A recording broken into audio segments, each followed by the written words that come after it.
Life with my Madhusudana চ্যানেলে নতুন পর্বে আপনাদের সকলকে স্বাগত জানাচ্ছি। বন্ধুরা কেমন আছেন?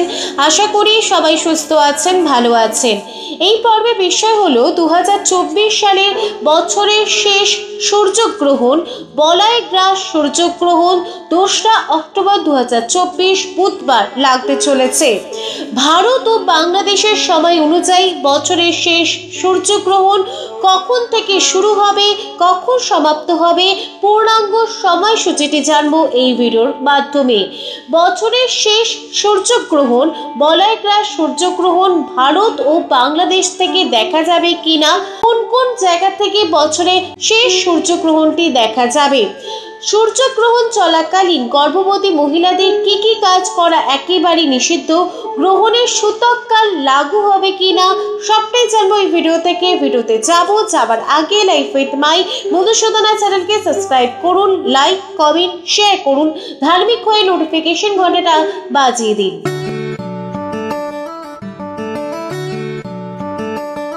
2024 সালের বছরের শেষ সূর্যগ্রহণ, বলয় গ্রাস সূর্যগ্রহণ 2রা অক্টোবর 2024 বাংলার 15ই আশ্বিন 1431 বুধবার লাগতে চলেছে।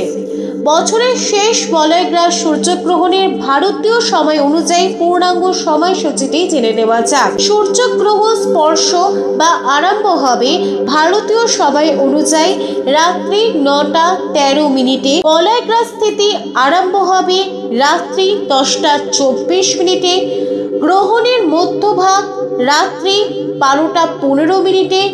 সম্পূর্ণ বলয় গ্রাস স্থিতি সমাপ্ত হবে ভারতীয় সময় অনুযায়ী রাত্রি 2টো 6 মিনিটে। গ্রহণ মোক্ষ বা সমাপ্তি হবে ভারতীয় সময় অনুযায়ী রাত্রি 3টে 17 মিনিটে। বছরের শেষ সূর্যগ্রহণ স্থায়ী হবে 6 ঘন্টা 4 মিনিট। সূর্যগ্রহণের বলয় গ্রাস স্থিতি স্থায়ী হবে 3 ঘন্টা 42 মিনিট। গ্রহণের গ্রাস মান 0.9318। বাংলাদেশের সময় অনুযায়ী বছরের শেষ সূর্যগ্রহণের পূর্ণাঙ্গ সময়।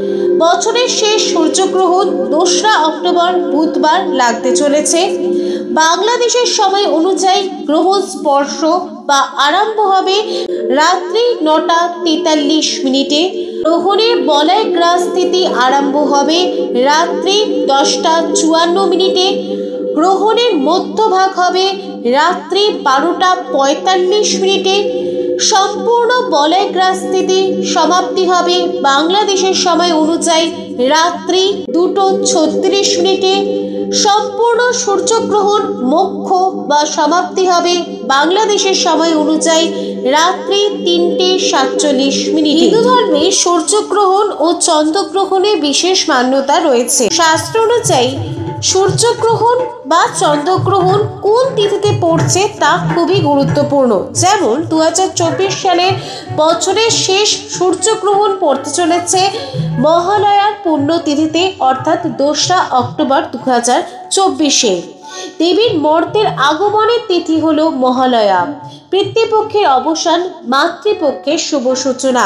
মহালয়ার দিন পিতৃপুরুষদের উদ্দেশ্যে পিতৃতর্পণ করা হয়। তাহলে কি পিতৃতর্পণ করা যাবে সূর্যগ্রহণের কারণে? ভারতবর্ষ ও বাংলাদেশে বলয় গ্রাস সূর্যগ্রহণ রাতের সময় লাগতে চলেছে। সেই কারণে মহালয়ার দিন পিতৃতর্পণে কোনো বাধা পড়বে না, কারণ তর্পণ আদি কাজ সকালবেলায় সম্পন্ন হবে আর গ্রহণ লাগবে রাতের সময়। বছরের শেষ সূর্যগ্রহণ ভারতবর্ষ ও বাংলাদেশ থেকে দেখা যাবে না। রাতের সময় সূর্যগ্রহণ হওয়ার কারণে ভারত ও বাংলাদেশে সূর্যগ্রহণ সম্পূর্ণভাবেই অদৃশ্য। মূল সূর্যগ্রহণের 12 ঘন্টা আগে থেকে সূতককাল ধরা হয়। এই সূতককালে কোনো মাঙ্গলিক কাজ করা হয় না। সব মন্দিরের দরজা বন্ধ রাখা হয়। তবে চলতি বছরে এই সূর্যগ্রহণ ভারতবর্ষ ও বাংলাদেশ থেকে দেখা যাবে না, ফলে এই গ্রহণের জন্য কোনো সূতককাল লাগু হবে না। বছরের শেষ সূর্যগ্রহণ হাওয়াই সহ পলিনেশিয়া, মেক্সিকোর বেশ কিছু অঞ্চলে গালাপাগোস দ্বীপপুঞ্জ, দক্ষিণ আমেরিকার দক্ষিণাংশে, আন্টার্কটিকার বেশ কিছু অঞ্চলে ও দক্ষিণ জর্জিয়ায় এই বছরের শেষ সূর্যগ্রহণ দৃশ্য। মা ঠাকুমারা গ্রহণ চলাকালীন অনেক নিয়মের কথা শোনান। জল গ্রহণ না করা, খাবার গ্রহণ না করার মতো অনেক নিয়ম রয়েছে গর্ভবতী মহিলাদের ক্ষেত্রে। গ্রহণ চলাকালীন কি কি নিয়ম মেনে চলতে হবে? সূর্যগ্রহণ শুরু হওয়ার সঙ্গে সঙ্গে গর্ভবতী মহিলাদের ঘর থেকে বের হওয়া একেবারেই উচিত নয়। এমনটি করলে সূর্যগ্রহণের পার্শ্ব প্রতিক্রিয়া শিশুর ওপর পড়তে পারে। গর্ভবতী মহিলাদের সূর্যগ্রহণ দেখা উচিত নয়। 2024 বছরের শেষ সূর্যগ্রহণ রাতের সময় হচ্ছে, তাই জন্য এর কোনো প্রভাব পড়বে না। তবে গ্রহণ চলাকালীন কোনো খাবার গ্রহণ করা উচিত নয়। সূর্যগ্রহণের আগে কিংবা সূর্যগ্রহণ সমাপ্ত হলে খাবার গ্রহণ করবেন। জলে ও খাবারের উপর তুলসী পাতা দিয়ে রাখবেন। সূর্যগ্রহণ যখন হবে তখন ছুঁচ, কাঁচি, ছুরি ইত্যাদি ধারালো জিনিস ব্যবহার করবেন না। সময় গর্ভবতী মহিলাদের সূচিকর্ম বোনা উচিত নয়, সবজি কাটা উচিত নয়।